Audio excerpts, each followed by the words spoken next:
गरुड़ पुराण के बारे में सभी जानते होंगे। गरुड़ पुराण में स्वर्ग, नर्क, पाप, पुण्य के अलावा भी बहुत कुछ है। उसमें ज्ञान, विज्ञान, नीति, नियम और धर्म की बातें हैं। गरुड़ पुराण में एक ओर जहां मौत का रहस्य है तो दूसरी ओर जीवन का रहस्य छिपा हुआ है। नमस्कार दोस्तों, कैसे हैं आप सभी। आशा करता हूं कि आप सभी स्वस्थ एवं खुश होंगे। दोस्तों, आज की इस वीडियो में हम बात करेंगे गरुड़ पुराण की कुछ खास बातें जिसे हम याद रखेंगे तो कभी मात नहीं खाएंगे।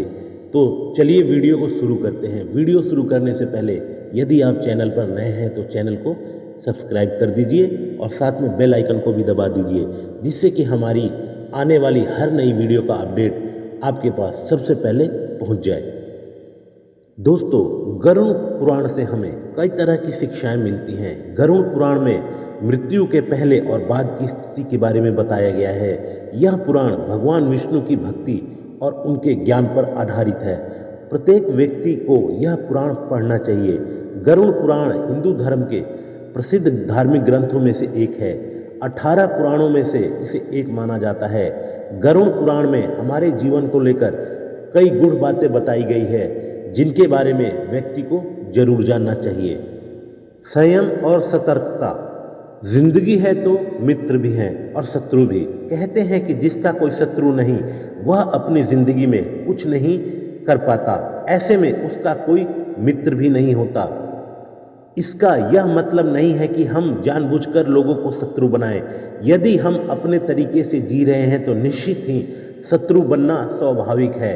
शत्रु या दुश्मन में से कुछ सामान्य होते हैं और कुछ खतरनाक, अर्थात ऐसा शत्रु जो दिल पर ले जिंदगी को हल्के फुल्के में नहीं लेते हैं। अब ऐसे शत्रुओं से चतुराई से बचना चाहिए, अन्यथा वह कब, कहां और कैसे आपको चोट दे दे इसका कोई भरोसा नहीं।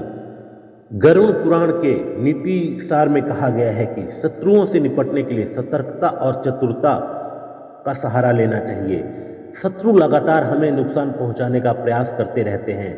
ऐसे में यदि हम चतुरता नहीं दिखाएंगे तो नुकसान जरूर उठाएंगे। इसीलिए जैसा शत्रु है उसके अनुसार नीति का उपयोग करके उसे काबू में रखा जाना चाहिए। कपड़े साफ और सुगंधित हो। यदि आप अमीर, धनवान या सौभाग्यशाली बनना चाहते हैं तो जरूरी है कि आप साफ सुथरे, सुंदर और सुगंधित कपड़े पहने। गरुड़ पुराण के अनुसार उन लोगों का सौभाग्य नष्ट हो जाता है जो गंदे वस्त्र पहनते हैं। जिस घर में ऐसे लोग होते हैं जो गंदे वस्त्र पहनते हैं, उस घर में कभी भी लक्ष्मी माता नहीं आती हैं, जिसके कारण उस घर से सौभाग्य भी चला जाता है और दरिद्रता का निवास हो जाता है। अक्सर देखा गया है कि जो लोग धन और सभी सुख सुविधाओं से संपन्न हैं, लेकिन फिर भी वह लोग गंदे कपड़े पहनते हैं, उनका धन धीरे धीरे नष्ट हो जाता है। इसलिए हमें साफ एवं सुगंधित कपड़े पहनने चाहिए, जिससे हमारे ऊपर महालक्ष्मी की कृपा बनी रहे। ज्ञान का स्वरक्षण अभ्यास से। कितना ही कठिन से कठिन सवाल हो, ज्ञान हो, विद्या हो या याद रखने की कोई भी बात हो, वह अभ्यास से ही संरक्षित रखी जा सकती है। अभ्यास करते रहने से व्यक्ति उक्त ज्ञान में पारंगत तो होता ही है, साथ ही वह उसे कभी भी नहीं भूलता है। जैसे कहते हैं कि करत करत अभ्यास की जड़ मत होत सुजान, रसरी आवत जाते सिल पर परत निशान। अर्थात जब रस्सी को बार बार पत्थर पर रगड़ने से पत्थर पर निशान पड़ सकता है, तो निरंतर अभ्यास से मूर्ख व्यक्ति भी बुद्धिमान बन सकता है। अभ्यास के बगैर विद्या नष्ट हो जाती है। यदि ज्ञान या विद्या का समय समय पर अभ्यास नहीं करेंगे तो वह भूल जाएंगे।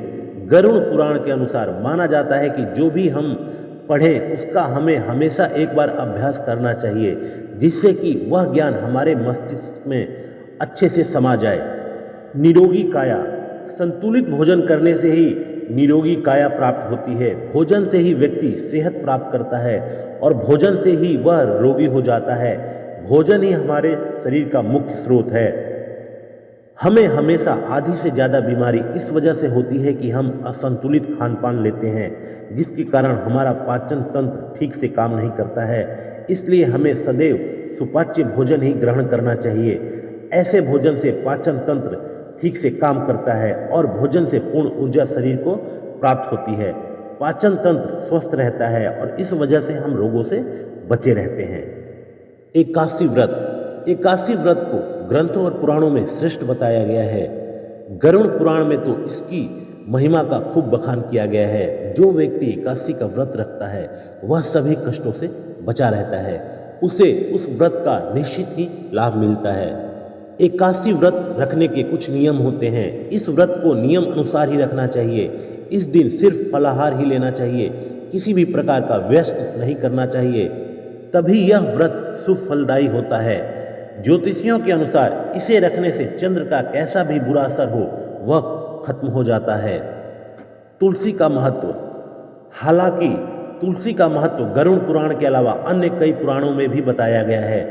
तुलसी को घर में रखने से सभी तरह के रोगों से मुक्ति मिलती है। इसका प्रतिदिन सेवन करने से किसी भी प्रकार से व्यक्ति को कोई रोग नहीं हो सकता। तुलसी को अपने घर में स्थान देने और जल देने से अवरुद्ध रास्ते खुल जाते हैं। इन्हें भगवान के प्रसाद में सेवन करने से सारे शारीरिक और मानसिक विकार दूर होते हैं। विष्णु जी की पूजा के पश्चात इनकी पूजा करने से बहुत फल मिलता है। मंदिर और धर्म का सम्मान करें। किसी भी देवी देवता या धर्म का अपमान करने वाले को एक दिन जिंदगी में पछताना होता है और वह नरक में जाता है। गरुड़ पुराण के अनुसार ऐसे लोगों के बारे में बहुत कुछ लिखा हुआ है। गरुड़ पुराण के अनुसार पवित्र स्थानों पर गंदे काम करने वाले, अच्छे लोगों को धोखा देने वाले, किसी के एहसान के बदले उन्हें गाली और उनका दुरुपयोग करने वाले, धर्म, वेद, पुराण और शास्त्रों के अस्तित्व पर सवाल उठाने वाले को नरक से कोई भी नहीं बचा सकता है। तो दोस्तों, यह वीडियो कैसी लगी? आशा करता हूँ कि आप लोगों को ये वीडियो जरूर पसंद आई होगी। यदि वीडियो पसंद आई हो तो ज़्यादा से ज़्यादा शेयर कर दें और यदि चैनल पर नए हो तो चैनल को सब्सक्राइब भी कर देना। धन्यवाद दोस्तों।